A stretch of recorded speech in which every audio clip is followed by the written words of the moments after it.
La mort la plus cruelle de la Bible. La femme qui a été dévorée par les chiens. Cette phrase fait peur. Choc. Mais cela nous invite aussi à regarder plus profondément. Quel genre de vie conduit une personne à une fin aussi brutale, sanglante et méprisable aux yeux de Dieu? Quel genre de cœur porte tant d'orgueil, de mal et de rébellion au point de s'imposer une phrase qui résonnerait pendant des siècles comme un exemple de justice divine? Jézabel n'était pas seulement une femme puissante, c'était une reine qui défiait le Dieu d'Israël, persécutait les prophètes, répandait l'idolâtrie et s'asseyait sur le trône comme si elle était intouchable. Mais rien, absolument rien, n'échappe aux yeux de Dieu. Sa mort, jetée par une fenêtre, piétinée par des chevaux puis dévorée par des chiens, n'est pas seulement un récit cruel de l'histoire biblique, c'est un symbole, un avertissement. Un miroir pour le cœur humain lorsqu'il rejette la voie de Dieu et choisit le chemin de l'orgueil et de la perversité. Mais qu'est-ce qui a amené Jézabel à ce point? Pourquoi sa mort était-elle si différente des autres? Quelle était la véritable raison de la colère divine contre elle? Dans cette vidéo, nous plongeons dans l'une des histoires les plus puissantes, intrigantes et spirituellement profondes de la Bible. Préparez-vous à comprendre pourquoi la mort de Jézabel a été la plus cruelle de l'Écriture et ce qu'elle a encore à nous apprendre aujourd'hui. Jézabel n'était pas seulement un personnage biblique secondaire, c'était une femme à la présence saisissante dont le nom traversait les générations avec un poids symbolique d'arrogance, d'idolâtrie et de perversité. Mais pour comprendre pourquoi sa mort a été si cruelle et si marquante, vous devez d'abord comprendre qui était réellement Jézabel, avant la tragédie, avant le procès, avant les chiens. Jézabel apparaît dans la Bible comme l'épouse du roi Achab, roi d'Israël. Cela nous montre déjà qu'elle occupait une position d'influence, de pouvoir. Elle n'était pas n'importe quelle figure de la scène politique et spirituelle de son époque. Au contraire, son nom est devenu synonyme de manipulation, de tromperie et d'affront direct à la sainteté de Dieu. Mais Jézabel n'était pas une Israélite. Elle était la fille d'Ethbaal, roi des Sidoniens, peuple qui adorait Baal, dieu païen, symbole de fertilité, de pouvoir et de domination. Son nom a même des racines phéniciennes et peut signifier « où est Baal », révélant dans ses origines l'environnement spirituel dans lequel il a été créé. Lorsqu'elle a épousé Achab, elle a non seulement uni deux royaumes, mais elle a également apporté avec elle toute une culture religieuse contraire aussi, un commandement de Dieu. Ce fut le point de départ de l'un des plus grands conflits spirituels relatés dans l'Ancien Testament. Jézabel ne s'est pas adaptée à la foi du peuple d'Israël. Au contraire, elle a essayé de l'étouffer. Il introduisit le culte de Baal et d'Achéra avec encore plus de force, construisant des autels, des temples et promouvant des pratiques religieuses détestables aux yeux de Dieu. Le livre de 1 Roi, chapitre 16, verset 31, montre qu'Achab faisait déjà ce qui était mal devant le Seigneur, mais qu'avec Jézabel, il est allé encore plus loin, comme si c'était peu de marcher dans les voies des rois précédents. Il a commencé à servir et à adorer Baal avec intensité. Jézabel n'a pas seulement encouragé l'idolâtrie, elle a persécuté les prophètes de Dieu. Il a fait tuer ceux qui disaient la vérité. Il a essayé de faire taire toute voix qui s'opposait à son système de croyance et à sa domination. C'était une femme motivée par le contrôle et l'ambition. Il contrôlait le roi, le peuple, et voulait même contrôler le récit spirituel de la nation. L'un des épisodes les plus frappants impliquant Jézabel fut sa persécution contre le prophète Élie. Après la confrontation sur le mont Carmel, où Dieu envoya du feu du ciel pour montrer qui était le vrai Seigneur, Jézabel jura de tuer Élie, même après l'impressionnante démonstration de la puissance divine. Cela montre qu'elle n'a pas été simplement trompée, mais délibérément rebelle. Même s'il a vu la vérité sous ses yeux, il ne s'est pas incliné. Elle a choisi de défier. Un autre exemple de la nature de Jézabel est le meurtre de Naboth, un homme juste qui refusait de vendre sa vigne au roi Achab. Jézabel, après avoir appris la frustration de son mari, a conçu un sale plan. Elle a faussement accusé Naboth, a utilisé des témoins achetés et l'a fait lapider à mort. Tout cela pour satisfaire le désir du roi, qu'elle voulait elle-même manipuler. Une fois de plus, on voit une femme sans limite, froide, stratège et cruelle. Mais Jézabel n'était pas seulement méchante à l'extérieur. Son cœur était complètement endurci. Et c'est là la véritable racine de la tragédie. Elle n'était pas seulement une femme païenne, c'était quelqu'un qui se moquait des vérités de Dieu, qui menait la guerre contre la sainteté, qui s'opposait fièrement à tout ce qui était sacré. Elle se plaçait comme la plus grande autorité au-dessus du bien et du mal. Tout au long de sa vie, Jézabel a pris de mauvaises décisions. Mais le problème n'était pas seulement ce qu'elle faisait, mais ce qu'elle défendait.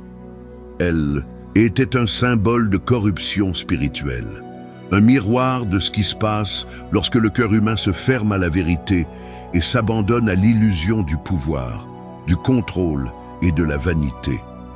Par conséquent, comprendre qui était réellement Jézabel est bien plus que connaître une histoire ancienne. C'est réaliser combien l'âme peut s'éloigner de Dieu lorsqu'elle choisit de résister à la correction, de faire taire les prophètes et de suivre uniquement ses propres désirs.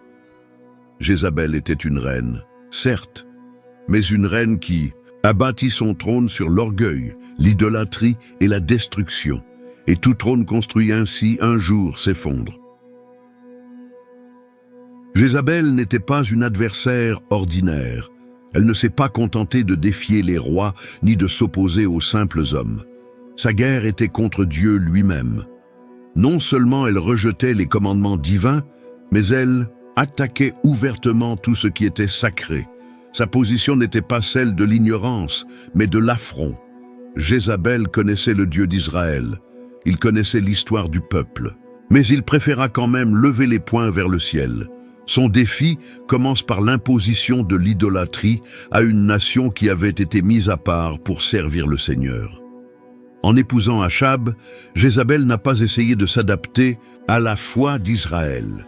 Au contraire, elle a importé les coutumes de son peuple et les a établies comme si elles étaient supérieures au vrai culte. Il ordonna la construction d'autels à Baal et Ashéra au milieu de la terre sainte, corrompant non seulement le temple physique, mais aussi le cœur des gens. L'idolâtrie, dans la Bible, a toujours été considérée comme une trahison spirituelle. Dieu compare les idolâtres à un conjoint infidèle. Et Jézabel n'était pas seulement complice de cela, elle en était la principale organisatrice. Elle a diffusé des pratiques spirituelles déformées et a exigé qu'elles soient suivies. Il encourageait de sombres rituels, impliquait le peuple dans des sacrifices profanes et remettait directement en question les principes de foi qui soutenaient l'identité d'Israël. De plus, Jézabel avait une fureur déclarée contre les prophètes du Seigneur. Elle n'était pas seulement en désaccord avec leur message, elle les a traqués et les a fait tuer. Il était responsable de la mort d'innombrables serviteurs de Dieu, des hommes qui disaient la vérité au milieu de la corruption. Son objectif était clair, faire taire la voix divine. Lorsque les prophètes parlaient, elle les considérait comme une menace pour son autorité. Et c'est pour cela qu'il a décidé de les éliminer, un à un. Le point culminant de cette confrontation a eu lieu avec le prophète Élie. Après la grande démonstration de puissance sur le mont Carmel, où Dieu a répondu par le feu du ciel devant des centaines de prophètes de Baal, Jézabel aurait dû se repentir. J'aurais dû reconnaître que j'avais tort, mais non, elle ne s'est pas inclinée. Elle a déclaré la guerre. Il a juré de tuer Élie pour se venger. Même face à un miracle évident, elle est restée endurcie. C'est un portrait du défi le plus dangereux que l'on puisse relever. Résister à la correction divine, même lorsque la vérité est claire. Jézabel n'était pas seulement aveugle. Elle était déterminée. Son choix n'est pas le résultat de l'ignorance, mais de la rébellion. Elle savait qu'elle combattait Dieu et pourtant elle a persisté. Ce type de défi a de profondes conséquences spirituelles. Dans la Bible, nous voyons que Dieu est miséricordieux mais aussi juste. Il donne des opportunités, envoie des signes, suscite des prophètes, appelle à la repentance. Mais quand quelqu'un rejette délibérément tout cela, il s'engage sur la voie de l'autodestruction. C'est exactement ce que Jézabel a fait. Elle a rejeté tous les appels. J'ai ri de la vérité. Elle a tué quiconque lui faisait face. Elle s'est positionnée comme une ennemie directe du Dieu vivant. Pas étonnant que sa mort soit si symbolique. Jézabel s'était positionnée comme une force contraire au royaume de Dieu, et sa sentence était plus qu'une punition. C'était une réponse divine à un défi frontal. La reine qui voulait faire taire les prophètes fut réduite au silence. La femme qui persécutait les serviteurs du Seigneur fut publiquement renversée. Sa fin fut le miroir de sa trajectoire. Violente, humiliante et définitive. Le défi lancé par Jézabel au Seigneur nous enseigne quelque chose d'important. Défier Dieu, ce n'est pas seulement le questionner avec des doutes sincères. Le véritable défi est d'endurcir son cœur devant la vérité, de s'opposer à ce qui est saint, de poursuivre ce qui est pur. C'est vivre comme si Dieu était petit, comme si sa parole n'avait pas d'importance. C'est exactement ce que Jézabel a fait et a payé un prix qui a traversé l'histoire en guise d'avertissement. La femme qui a défié Dieu lui-même n'est pas simplement tombée, elle est devenue un symbole éternel des conséquences de son soulèvement contre le Créateur. Votre histoire n'est pas seulement un récit du passé, c'est un rappel vivant que tout affront, au sacré a une limite et qu'aucun trône humain ne peut rester debout face au jugement divin. Avant que la justice divine ne se manifeste, Dieu lui donne toujours une chance. Il n'agit pas sans avertissement préalable, sans alerte, sans éveil. Avec Jézabel, ce n'était pas différent. Elle avait le temps, il avait des opportunités. Il a entendu des prophètes, a été témoin de miracles, a vu Dieu agir parmi le peuple. Mais il a choisi de l'ignorer. Il préférait le trône au repentir. Et c'est l'erreur qui a scellé son sort. L'avertissement le plus frappant est venu du prophète Élie. Après le meurtre de Naboth, Dieu envoie Élie confronter Achab et Jézabel avec une prophétie dure et claire, ne laissant place à aucun doute. Le message était direct. À cause du sang innocent versé, la justice retomberait sur cette maison. La mort viendrait. Et cela se ferait de manière publique et honteuse. Le texte biblique déclare qu'Élie, inspiré par Dieu, déclare que les chiens lécheraient le sang d'Achab et que Jézabel serait dévorée par les chiens sur le territoire de Jezréel. Cette prophétie n'a pas été prononcée en secret. Elle fut proclamée devant le roi et se répandit dans tout le royaume. Il était impossible que Jézabel ne le sache pas. Il lui était impossible de ne pas comprendre ce qui se disait. C'était un avertissement, un signe, une dernière porte, ouverte pour entrer dans le repentir. Mais elle a choisi de ne pas écouter. Jézabel a ignoré l'avertissement parce qu'elle pensait qu'elle ne pouvait plus être corrigée. Elle était reine. Il a commandé et démonté. Il dominait le palais, le peuple et même le cœur d'Achab. Sa fierté l'empêchait de reconnaître son erreur. Elle considérait les prophètes comme des ennemis et non comme des messagers. Le problème n'était pas seulement le message, c'était sa résistance à être confrontée. Et quand quelqu'un refuse d'écouter la voix de Dieu, cette personne se met directement sur la voie du jugement. La chose la plus intrigante est qu'Achab, bien qu'il ait été très influencé par Jézabel, en est venu à s'humilier devant le message. Quand Élie le confronte, le roi déchire ses vêtements, jeûne et s'incline. Et Dieu, dans sa miséricorde, reporte une partie de la sentence. Mais Jézabel, aucune réaction. Aucun signe de regret. Son cœur était engourdi. C'était comme de la pierre.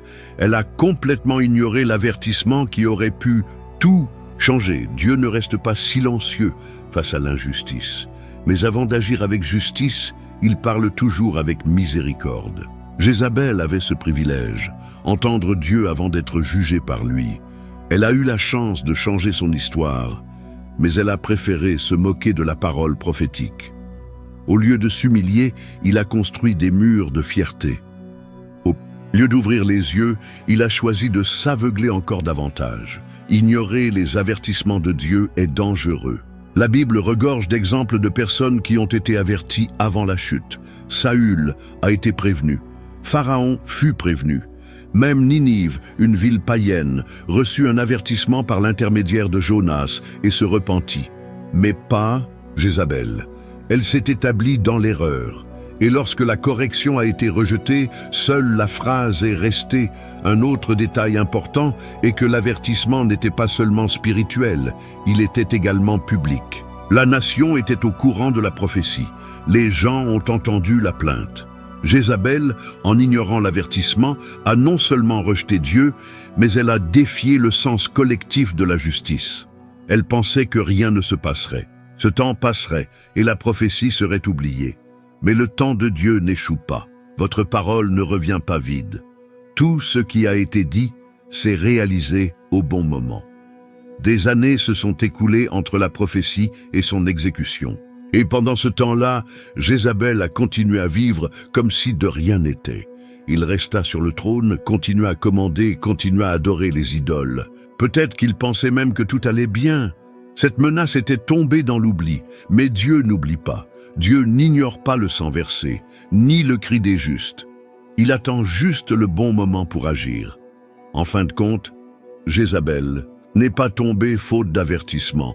Elle est tombée parce qu'elle a choisi de le mépriser. Et c'est ce mépris qui rend son histoire encore plus tragique, parce qu'elle aurait pu avoir une autre fin. J'aurais pu expérimenter la restauration, le changement. Mais il préférait la fierté. Il a ignoré la voie divine et en a payé le prix. Chaque fois que Dieu nous alerte, il fait preuve d'amour. Cela nous offre une issue, une chance de recommencer.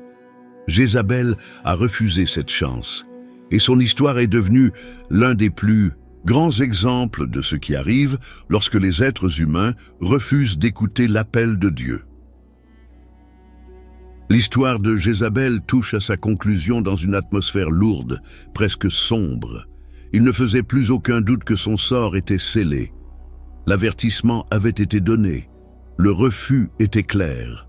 Le temps du repentir est passé. Et maintenant, il ne reste plus qu'à accomplir la sentence divine. Et quand Dieu parle, il l'accomplit. Rien de ce qui a été prophétisé concernant Jézabel n'a été vain. Après la mort d'Achab, son fils Joram monta sur le trône d'Israël. Jézabel était toujours en vie, toujours influente, toujours puissante au sein du palais. Elle reste une figure centrale, même avec la succession du pouvoir. Mais Dieu avait déjà choisi l'instrument de jugement, Jéhu, un commandant militaire, roi par le prophète Élisée, avec pour mission claire de détruire la maison d'Achab et tout ce qui représentait la corruption spirituelle apportée par Jézabel. Jéhu n'était pas un homme ordinaire. Il a été élevé avec un but, et son zèle était implacable. Un à un, il renversa les descendants d'Achab, détruisit les prophètes de Baal et marcha avec détermination vers Jezréel, où Jézabel se tenait toujours debout, vivant dans le palais.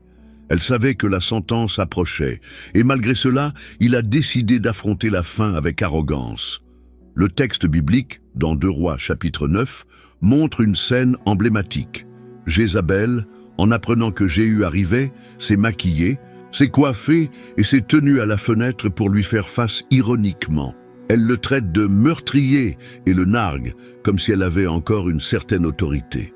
Cette image en dit long sur son cœur. Jusqu'au dernier moment, Jézabel ne s'humilie pas.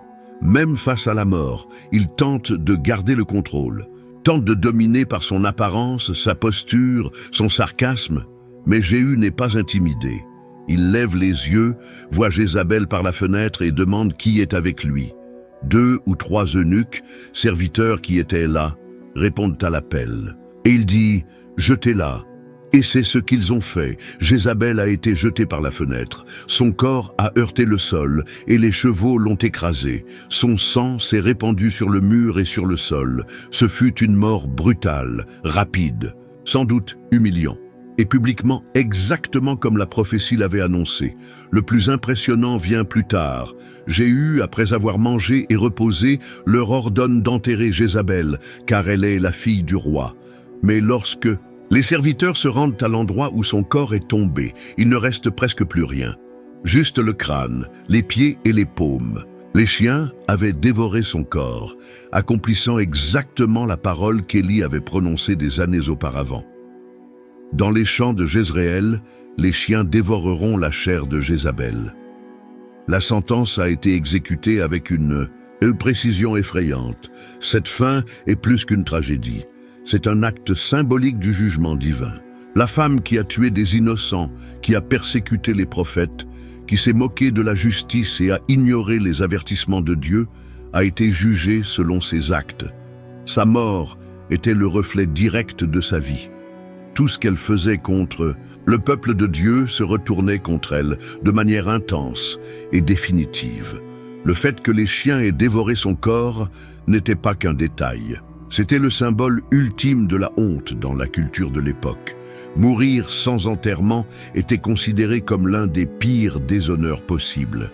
Jézabel, qui vivait comme une reine, est morte sans honneur, sans gloire, sans digne mémoire. Celle qui se considérait comme puissante a été oubliée comme une poubelle, jetée à terre, sans même une tombe à son nom. La sentence divine, lorsqu'elle arrive, ne manque pas sa cible. Et cela nous enseigne quelque chose de profond. Dieu est patient, mais il n'est pas indifférent. Il attend, donne des chances, appelle au repentir. Mais lorsqu'une personne persiste à défier sa volonté, à opprimer les autres, à se moquer de la sainteté, la justice de Dieu se manifeste. Et c'est une justice parfaite. Il n'y a aucune exagération ni omission. Il y a une rétribution selon les chemins empruntés. Jézabel avait tout à changer.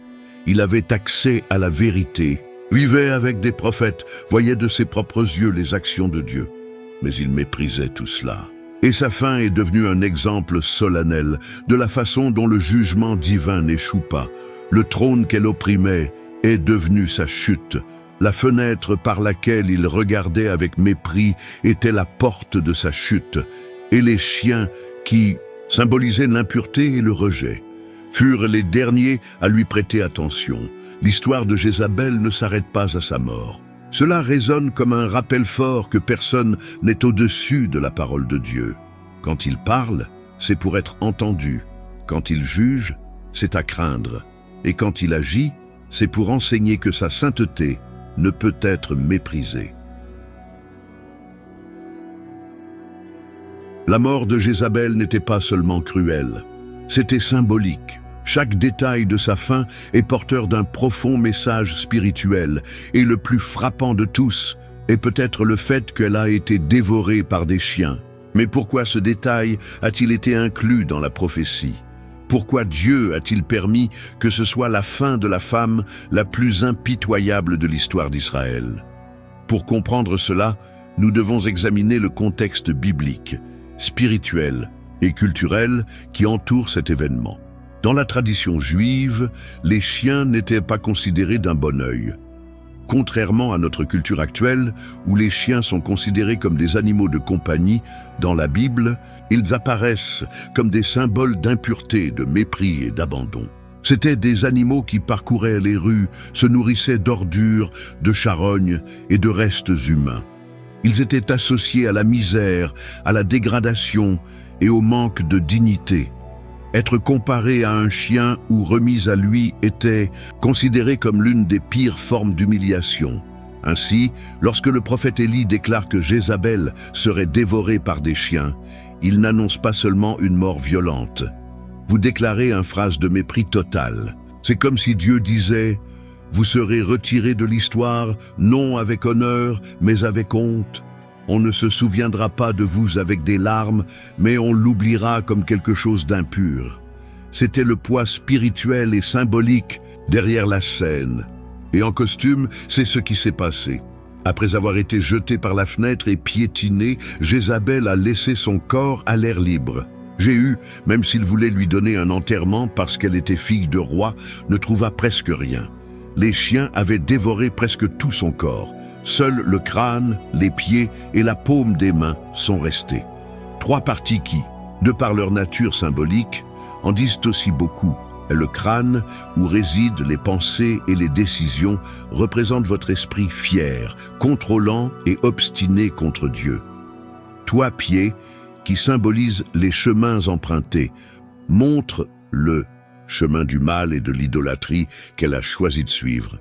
Et le main qu'elle agit et exécute montre toutes les œuvres injustes qu'elle a commises.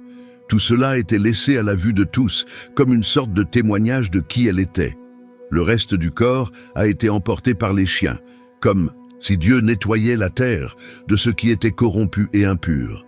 Ce type de mort accomplissait également l'une des malédictions annoncées par Dieu contre ceux qui se rebellent ouvertement contre lui. Dans le Deutéronome, Dieu déclare que ceux qui rejettent ses voies seront jetés comme du fumier, sans droit à l'enterrement. Cela s'est accompli avec Jézabel. Elle est morte comme une personne maudite. Sa mémoire a été effacée, son honneur détruit et son corps n'avait plus aucune dignité. De plus, les chiens représentaient le sort des rejetés. Ce n'était pas seulement une mort sans honneur, c'était la condamnation de quelqu'un qui Dieu a complètement rejeté. Et c'est là le point le plus sérieux de l'histoire. Jézabel avait toutes les chances de laisser un souvenir différent.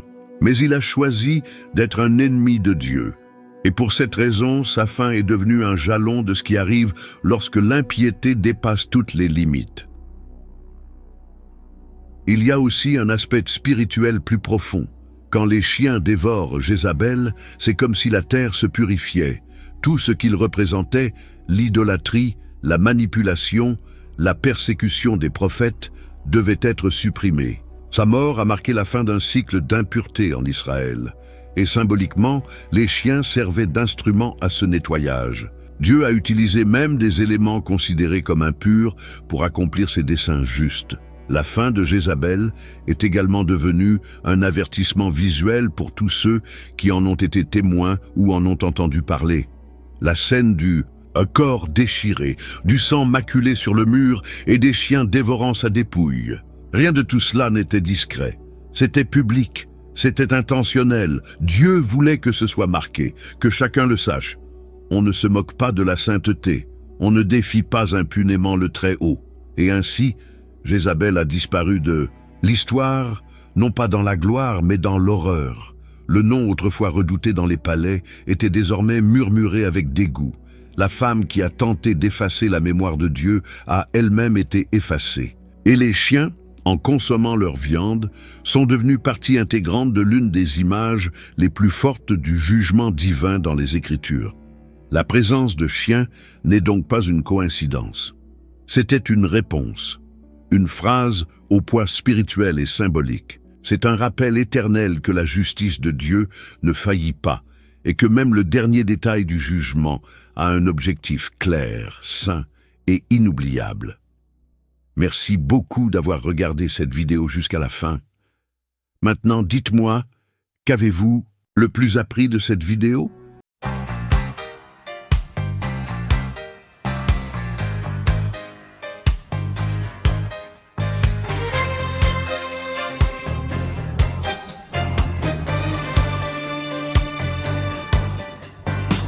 Dieu est là-haut, personne l'a vu.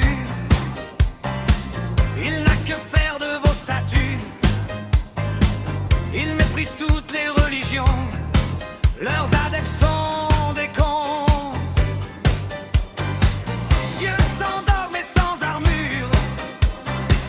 D'un souffle il brise tous vos murs. Vos cœurs d'esclaves sont impurs.